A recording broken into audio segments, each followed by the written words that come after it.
Assalamualaikum warahmatullahi wabarakatuh. Selamat pagi, siang, atau sore teman-teman sekalian. Perkenalkan kembali, saya Nahdiatin Nur Muhammad SPSI, peserta pelatihan dasar CPNS Pemerintah Kota Parepare, yang saat ini bekerja sama dengan BPSDM Provinsi Sulawesi Selatan Angkatan ke-31. Pada kesempatan ini, saya akan membagikan insight yang saya temui setelah mereview agenda 2 terkait dengan akuntabel dan kompeten. Adapun tutor untuk agenda 2 kali ini adalah Bapak Andi Wahyudin SOS MAP. Nah, kemarin kita telah membahas terkait dengan berakhlak yang pertama, yakni berorientasi pelayanan. Pada kesempatan ini, kita kembali akan membahas core values ASN yang selanjutnya, yakni di bagian A dan K. Apa itu A dan K? Yang pertama adalah akuntabel, dan yang kedua adalah kompeten. Nah, kita masuk pada bagian dari akuntabel.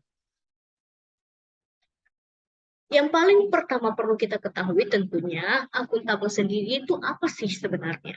Nah, akuntabel atau akuntabilitas adalah kewajiban untuk bertanggung jawab kepada seseorang atau organisasi yang memberikan amanat. Akuntabilitas pada ASN yakni kewajiban untuk mempertanggungjawabkan segala tindak tanduknya sebagai pelayan publik kepada atasan, lembaga, pembina, dan lebih luasnya kepada publik. Seperti yang kita ketahui, ASN memiliki 3 fungsi dan tugas, yakni sebagai pelaksana kebijakan, sebagai pelayan publik, dan sebagai perekat serta pemersatu bangsa. Akuntabel di sini berfungsi bukan hanya sebagai pelayan publik, tapi juga berfungsi sebagai nilai dasar ASN sebagai tokoh atau sebagai individu yang akan menjalankan tugas pokok ASN yang pertama, yakni sebagai pelaksana kegiatan. Fungsi akuntabilitas itu sebenarnya apa saja? Nah, fungsi akuntabilitas itu ada 3. Yang pertama adalah penyedia kontrol demokratis, karena dengan akuntabel inilah dalam suatu instansi atau suatu pemerintahan, kita dapat memulai segala hal dengan adanya musyawarah mufakat. Nah, jika akuntabilitas tidak terlaksana dalam suatu organisasi, maka segala bentuk pengambilan keputusan hanya dapat dilaksanakan oleh satu pihak dan tentunya akan bersifat tidak objektif atau lebih subjektif seperti itu. Yang kedua adalah fungsi akuntabilitas sebagai pencegah korupsi dan penyalahgunaan kekuasaan. Dengan adanya akuntabilitas ini, maka korupsi dan penyalahgunaan kekuasaan diharapkan dapat terminimalisir karena adanya rasa tanggung jawab yang muncul dari dalam diri individu. Dan yang ketiga adalah peningkat efisiensi dan efektivitas. Tingkatan akuntabilitas itu ada 5 tentunya. Tingkatan akuntabilitas dimulai dari akuntabilitas personal, kemudian akuntabilitas individu, kemudian kelompok, organisasi, dan stakeholder. Pada akuntabilitas personal, maka yang ditumbuhkan adalah rasa tanggung jawab terhadap diri kita pribadi terlebih dahulu secara personal. Setelah itu, barulah kita maju ke akuntabilitas individu. Akuntabilitas individu di sini lebih mengarah pada integritas yang dibangun antar individu dalam satu kelompok. Nah, setelahnya barulah kemudian naik ke akuntabilitas kelompok, di mana ketika semua individu dalam kelompok telah memiliki akuntabilitas atau integritas dan tanggung jawab, maka kelompok tersebut sudah dapat dikatakan sebagai kelompok yang akuntabel. Setelah itu, dalam kelompok kecil barulah naik kemudian ke akuntabilitas organisasi, di mana organisasi yang akuntabel adalah organisasi yang tentunya memiliki kelompok-kelompok di dalamnya yang sama-sama akuntabel juga. Dan yang paling di atas tingkatannya adalah akuntabilitas stakeholder, di mana banyak organisasi yang saling berkesinambungan satu sama lain, dan semua organisasi-organisasi tersebut memiliki akuntabilitasnya masing-masing. Hal inilah yang diharapkan di pemerintahan kita di Republik Indonesia. Nah, selanjutnya, faktor yang mempengaruhi terciptanya lingkungan akuntabel. Terdapat beberapa faktor yang mempengaruhi terciptanya lingkungan akuntabel. Yang pertama adalah kepemimpinan. Kepemimpinan mempromosikan lingkungan yang akuntabel dan berkomitmen atasnya. Tentunya sebagai pimpinan, maka pimpinanlah yang kemudian memberikan contoh bagaimana penerapan akuntabilitas, bagaimana penerapan integritas, bagaimana penerapan tanggung jawab kepada para anggotanya. Ketika pimpinan telah mampu menunjukkan akuntabilitasnya, maka kemudian bawahan atau staf-staf yang ada di bawahnya pun juga akan mulai menerapkan hal tersebut karena mereka memiliki teladan yang dapat dicontoh. Yang kedua adalah transparansi. Keterbukaan dalam hal ini adalah segala hal yang dilaksanakan dalam proses pelayanan bersifat terbuka, maka akan meningkatkan akuntabilitas dari organisasi itu sendiri. Yang ketiga adalah integritas atau patuh terhadap semua dasar hukum yang berlaku. Nah, integritas ini perlu tingkatkan atau dikembangkan karena dengan integritas inilah kemudian kita akan menjalani hidup yang lurus atau sesuai dengan track yang seharusnya sebagai ASN pemerintahan. Yang keempat adalah tanggung jawab, responsibilitas perseorangan, dan responsibilitas institusi. Yang kelima, keadilan, kepercayaan, keseimbangan antara akuntabilitas dan kewenangan, kejelasan atau gambaran yang jelas antara tujuan dan hasil yang diharapkan, serta selanjutnya adalah konsistensi dari integritas, dari tanggung jawab, dan dari segala hal yang telah kita upayakan dalam proses peningkatan atau proses implementasi dari akuntabilitas itu sendiri.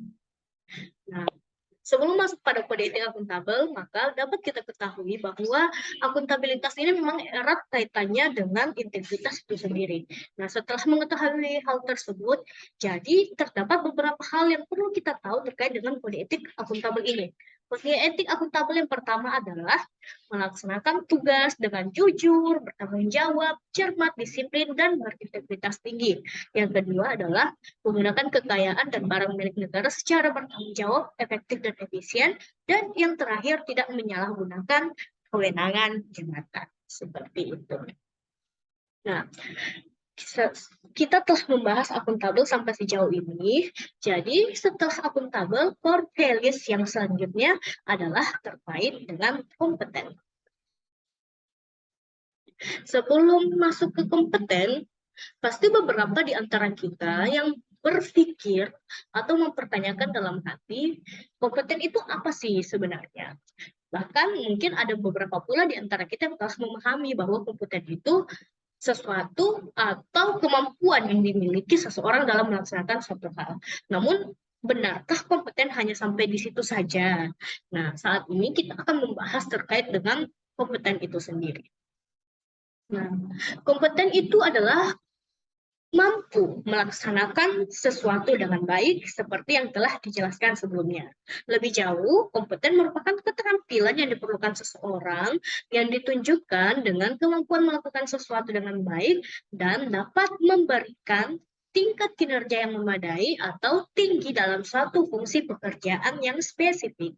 Jadi kompeten itu bukan hanya melaksanakan atau mampu melaksanakan dan mengerjakan suatu hal sampai selesai, namun di dalam kompeten juga ada kemampuan untuk melaksanakan pekerjaan sampai selesai dengan hasil yang baik dan memuaskan, dengan hasil yang optimal dan jika perlu maksimal, seperti itu.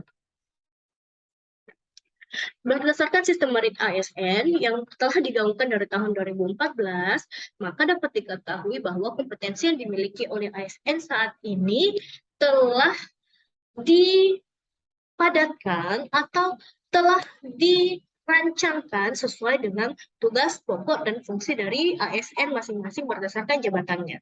Hal ini kemudian tertuang dalam Undang-Undang ASN Nomor 5 Tahun 2014.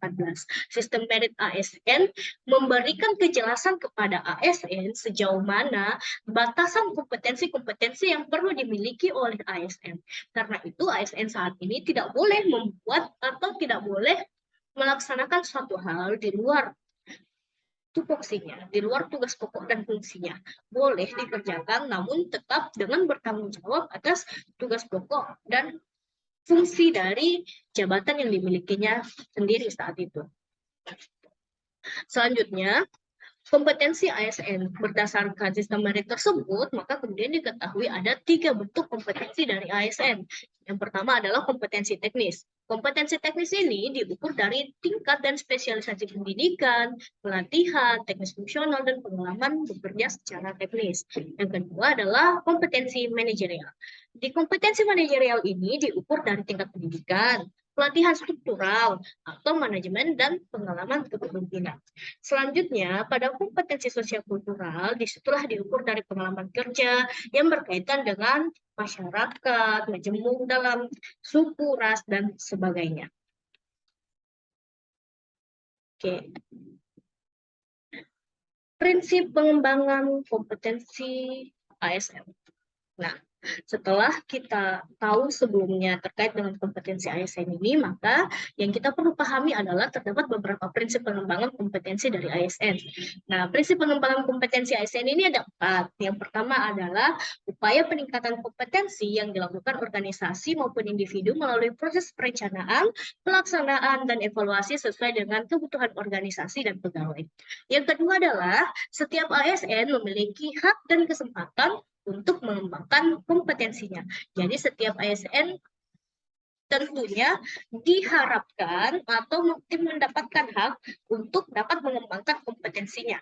Lalu yang selanjutnya adalah diarahkan pada pengembangan kompetensi sesuai kebutuhan jabatan, dan yang terakhir pengembangan kompetensi sebagai salah satu dasar dalam pengangkatan jabatan dan pengembangan karirnya. Jadi prinsip pengembangan kompetensi ASN ini sebenarnya semuanya sudah tertuang dalam sistem merit ASN di Undang-Undang ASN Nomor 5 Tahun 2014.